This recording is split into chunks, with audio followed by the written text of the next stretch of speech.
De salarié à entrepreneur, du SMIC à millionnaire, Fille de Mars est l'émission du mois de mars à ne pas louper pour une bonne dose d'inspiration. Du 1er au 31, retrouve une femme par jour qui nous dévoile qui elle est, son histoire et des conseils de folie qui vont te faire passer au niveau supérieur. Fille de Mars, c'est des interviews exclusives avec des femmes d'horizons différents qui te montrent que tout est possible, que les femmes peuvent suivre leur propre chemin du moment qu'elles se choisissent et qu'elles passent à l'action. Bienvenue dans cette nouvelle vidéo, ce nouveau épisode où je rencontre aujourd'hui Natacha. Donc Natacha que j'ai connue via Raphaël, une autre femme que j'ai interviewée. Et du coup, aujourd'hui, on va parler du parcours de Natacha, de ses expériences dans la vie. Du coup, Natacha, est-ce que je peux te laisser nous dire qui tu es? Alors, je suis chef d'entreprise depuis 4 ans, je suis esthéticienne et je travaille à domicile chez les clientes. Ok. J'ai pu voir aussi sur Insta que tu avais comment on dit, activités différentes. Tu es esthéticienne et tu es aussi maquilleuse, coiffeuse pour les mariés. Alors, j'ai deux Instagram euh, parce que, en fait, j'ai le côté esthétique, donc Mhm. tout ce qui est soins à domicile, et je me déplace pour les événements, pour la coiffure et maquillage de mariés. Voilà Ok. pourquoi j'ai deux comptes Instagram. Ok, d'accord. Et du coup, comment t'en es venue à devenir entrepreneur, donc dans l'esthétique et dans la coiffure, le maquillage pour les mariés, à ton compte, à domicile, comment tu en es venue jusqu'ici? À la base, je devais faire juste des extensions de cils. Donc, je devais faire une formation pour faire du cil à cils avec une personne qui avait un salon de coiffure. Et du coup, ça s'est pas fait. Et donc, du coup, pour avoir plus de flèches à mon arc, j'ai dit, je vais passer le CAP coiffure. Comme ça, je pourrais proposer plus de prestations à mes clientes. Et après, le domicile, pourquoi? Après, c'est tout simplement pour pas avoir tout ce qui est charge de local et avoir des horaires au niveau des contraintes horaires. Là, c'est moi qui fais moi-même mon emploi du temps. Je suis pas obligée d'être 9h 19h dans un institut ou autre, quoi. Ok, super. Et est-ce que tu es passé du coup par la case salariat ou tu as tout de suite été dans l'entrepreneuriat? Alors moi, c'est une reconversion. Ok, Parce que ça d'accord. fait 4 ans que je suis diplômée, enfin 5 ans maintenant que je suis diplômée, mais avant j'ai fait divers emplois qui étaient plutôt dans le commerce, on va dire en gros, et en fait bah, je faisais des travails qui me plaisaient pas forcément. Donc Mhm. c'est pour ça que j'ai décidé de passer le CAP esthétique parce que bah, ça m'a toujours attiré tout ce qui est beauté, mise en beauté, prendre soin de soi, etc. Donc c'est pour ça bah, j'ai passé le CAP et en fait j'ai pas fait du salariat derrière, j'ai pas travaillé pour un patron. J'ai été tout de suite 6 mois après j'étais à mon compte Ok, après mon CAP. super. Bah déjà, félicitations. Donc, il y a 4 ans, donc c'était en 2020, du coup, que tu t'es lancé à ton compte Oui, en 2020, 1er février 2020. en pleine période Covid. Est-ce que je peux à peu près Oui, calculer? oui, mi-mars, j'étais confinée. C'est pour ça que j'étais contente de pas avoir un local. Oui, bah oui, forcément, du coup. Parce que là, ça aurait été des charges, des grosses Et charges, quoi. ouais, bah, je me doute bien. En plus, pas de rente, mais du coup, obligé de faire des sorties, du coup, parce que on est Mm. obligé de payer un loyer quand on est dans un local. Donc, et est-ce que ça n'a pas été trop challengeant de se dire, je suis confinée, mais du coup, il n'y a rien qui rentre, comment je vais faire? Bah, si j'avais su que le 1er février, on serait confiné mi-mars, je me serais mis à mon compte plus tard. Sauf que, bon, voilà, on le savait pas, hein, donc, voilà. Mais non, moi, ça a été. En plus, à l'époque, j'avais fait un petit prêt pour m'acheter mon matériel. Donc, voilà, mais avec la banque, il y a eu des arrangements qui a fait que j'ai pu payer après, avoir un délai plus tard, enfin, commencer le paiement un peu plus tard. Bon, déjà, ça, c'est une très bonne chose. Très bonne chose. Oui, oui, oui. Et Mm. du coup, est-ce que je peux me permettre de te demander ton âge? J'ai 41 ans. Donc, tu as fait une reconversion il y a 4 ans, enfin 4-5 ans, quand tu as passé ton diplôme. Ça n'a pas été trop challengeant pour toi de changer totalement, voilà, de refaire un CAP, donc ça demande de refaire des études, de te remettre sur des bancs un peu scolaires. Alors, j'entends bien scolaire, parce que Alors, c'est plutôt ouais, pas du l'apprentissage. tout. Ça s'est pas du tout passé comme ça parce que moi j'ai déjà un BEP, car sanitaire et social. Donc j'ai pas eu les matières générales à passer. Mhm. Maths, histoire, géo, tout ça, j'ai pas eu, le sport non plus. Donc je me suis pas inscrite en école. J'ai fait en candidat libre, vraiment, même pas par correspondance ni rien. J'ai fait la théorie chez moi. Et donc la première année, j'ai validé la théorie parce que la pratique, j'ai pas pu la valider parce que je travaillais à côté quand même. Fallait quand même un salaire pour vivre, hein. Donc j'ai fait juste 40 heures de formation avec le CIFA Auxerre pour l'année d'après faire ma pratique et valider mon CAP. D'accord, ok. Et là, cette année, je refais la même chose pour le CAP coiffure. Ok, d'accord. Donc oui, tu repars un peu sur un peu plus de choses à faire chez toi, faire une formation, réapprendre des choses et tout ça. Alors pareil, je le fais comme le CAP esthétique, je le passe en candidat libre. Je fais ma théorie chez moi. J'ai fait 15 jours de stage dans un salon de coiffure et voilà. Et j'ai fait mes 15 jours de pratique pour au moins valider le CAP coiffure. Après, j'apprendrai d'autres techniques une fois que ce sera validé. Mais là, j'ai Oui, fait la base de ce qui demande au CAP. d'accord, ok. Et quand tu es donc reparti en reconversion professionnelle, est-ce que tu étais soutenue? Est-ce que tes proches ont pu comprendre ton choix ou est-ce que tu l'as fait et tu t'es dit, bah, même s'ils sont pas là, c'est pas grave, je le fais, quoi. Moi, je suis du genre à faire comme j'ai envie. Les avis des autres m'importent.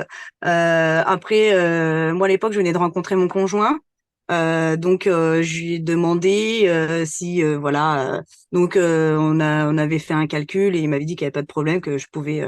Donc, je faisais mon CAP, je travaillais à mi-temps à côté. Et voilà. Et une fois que j'ai eu mon CAP, bon, il voulait que je travaille quand même pour un patron, pour apprendre d'autres choses et tout. Donc, j'ai cherché pour lui faire plaisir, hein, vraiment, parce que le CAP, moi, j'ai passé le CAP, c'était pas pour travailler pour un patron, si je Mhm. voulais travailler pour moi, quoi. Voilà. Donc, il a vu que c'était assez complexe, le milieu de l'esthétique. Même des jeunes qui sont en apprentissage ont du mal à trouver un patron. Donc, voilà. On est diplômé, c'est aussi compliqué, on va dire ça comme ça. Il a vu que c'était compliqué, il m'a dit, vas-y, mets-toi à ton compte. Voilà. Ok. Donc, je l'ai fait. Super, bah déjà bravo à toi parce que comme tu as dit, tu t'en fous un peu de ce que les autres pensent, tu y vas si tu as envie de Oui. le faire et ça c'est une super philosophie. C'est ce qui du coup t'a permis 4 ans après d'être toujours là. Je pense que maintenant tu as une clientèle plutôt quand même fidèle à toi, qui commence à te connaître correctement et tout ça. Oui, oui, oui. J'ai une cliente fidèle et depuis que je fais, il y a un an, j'ai fait une formation coiffure de mariée, Mhm. puisque j'avais déjà le maquillage avec le CAP esthétique. Mais j'ai quand même fait un approfondissement au niveau maquillage. Et maintenant que depuis que je fais les mariés, mon entreprise, elle tourne encore mieux. Oui. Voilà. J'ai un peu plus de notoriété aussi là-dessus. Ok, donc toi tu es basé plutôt sur Auxerre ou tu as quand même un périmètre où tu arrives à t'étendre 30 km, 60 km ou tu restes vraiment basé sur Auxerre? Alors, tout ce qui est esthétique, c'est maximum 30 kilomètres Mhm. pour un minimum de 45 euros, voilà. Euh, pour les mariés, c'est sur devis. Donc, je peux très bien me déplacer à une demi-heure, comme je peux me déplacer à 1 heure de route. D'accord, ok, super. Félicitations à toi déjà pour tout ce que tu as entrepris. Euh, j'ai une question qui me vient. Est-ce que tu penses qu'aujourd'hui, en ayant dépassé la trentaine, c'est plus complexe de se reconvertir professionnellement ou est-ce qu'aujourd'hui, on a vraiment un tas de choses à à notre portée où on peut mettre des choses en place, même en ayant des enfants, même en ayant un travail à côté, pouvoir se reconvertir professionnellement? Moi, je pars du principe que quand on veut, on peut. Voilà. Après, oui, il y a tout ce qu'il faut maintenant en 2024. On a tout ce qu'il faut sur les réseaux. Moi, je vois, ou même sur YouTube, pour mes coiffures là pour CAP, pour apprendre à couper les cheveux et tout ça. Il y a beaucoup de choses. Il y a beaucoup de personnes qui font des tutos, même sur Instagram. Voilà. Moi, je parle pour moi. Après, moi, j'ai pas d'enfant. Donc, j'ai pas cette contrainte-là aussi. Après, faut vraiment je pense que si on veut faire une reconversion et qu'on a des enfants, je pense qu'il faut faut être en couple, pas être séparé, et que le conjoint aide beaucoup, par exemple à garder les enfants pendant que de l'autre côté on apprend quoi, on étudie pour faire notre reconversion quoi. Mais ouais, quand on veut, on peut. Moi, je suis ancienne fumeuse aussi, ça fait 4 ans que j'ai arrêté de fumer aussi, j'ai arrêté en même temps que je me suis mis à mon compte, donc voilà, je pars du voilà, quand on veut, on peut. C'est juste faut le vouloir. Eh ben, très Il bien. faut pas le faire, il faut pas le faire pour les autres, il faut le faire pour soi-même. Merci, merci de le dire. Merci beaucoup de dire tout ça. C'est très important, voilà, que ça soit dit, parce que c'est vrai que aujourd'hui, on peut être dans une société où on dit oui, mais je peux pas parce que j'ai des enfants, oui, mais je peux pas parce que je travaille, oui, mais je peux pas parce que, et souvent on se dit, bah, en fait, si on le veut vraiment, on trouve les solutions et on s'adapte, en fait, à ce qu'on veut faire, quoi. Tout à fait.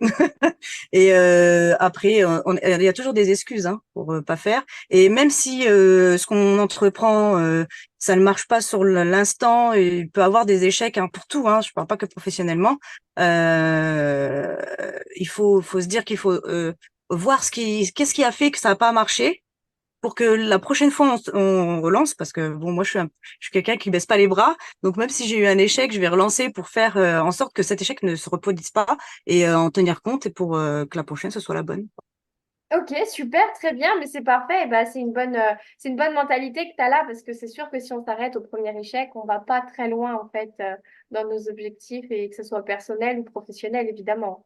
Évidemment. Et le fait d'être entouré aussi, d'avoir les bonnes personnes aussi, c'est important. Ça aide aussi quand on a des moments des coups de mou, où on se dit oh, on va pas y arriver, ou oh c'est trop court en date, c'est bientôt, et que on a du monde autour de nous pour nous rebooster. Ça c'est important aussi.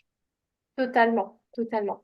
Est-ce que tu aurais un conseil à donner aux femmes aujourd'hui qui nous écoutent, voilà, qui ont pas forcément confiance en elles, qui osent pas forcément passer à l'action et qui osent pas forcément changer les choses parce que voilà, elles peuvent avoir peur des regards des autres, elles peuvent avoir peur des risques à prendre, mais qui aimeraient vraiment bah voilà, être épanouies, faire comme toi, vivre selon tes envies, suivre tes rêves, atteindre tes objectifs. Est-ce que tu aurais un conseil à donner à ces femmes-là? Ben, je crois que je l'ai dit, mais ben, faut pas baisser les bras, faut pas écouter l'entourage qui pourrait être négatif. Faut vraiment s'écouter soi-même et se dire si vraiment vous en avez envie, il faut le faire. Même si ça prend 1 an, 2 ans, 3 ans, 4 ans, parce que ça peut être aussi une histoire de finances, parce qu'il faut le matériel et tout ça. Euh, Comme on dit, Paris, c'est pas fait en un jour, donc les choses se font petit à petit, et quand on y aboutit, ben on est fier de nous, quoi. Et voilà, moi je dirais qu'il faut s'armer de patience et rester motivé. Super. Bah, merci beaucoup pour ce dernier conseil qui est très bien, qui est parfait, qui est bien formulé. Donc, vous pourrez retrouver voilà, Natacha donc, sur ses réseaux. Donc, je vous remettrai tous ces réseaux en description. Si vous êtes proche d'Auxerre ou pas très loin, en tout cas à peu près 1 heure de route et que vous allez vous marier, n'hésitez pas à aller la voir. En tout cas, j'ai pris bonne note puisque un projet s'en vient en tout cas pour moi. Donc, merci beaucoup. Et je te remercie encore, Natacha, d'avoir été là et de nous avoir partagé ce que tu ressentais, tes conseils et ton expérience également. Ouais, ben moi, ça me fait plaisir de te connaître et ben, je n'hésiterai pas aussi à partager sur les réseaux. Pas de souci. Ben, en tout cas, merci beaucoup, Natacha.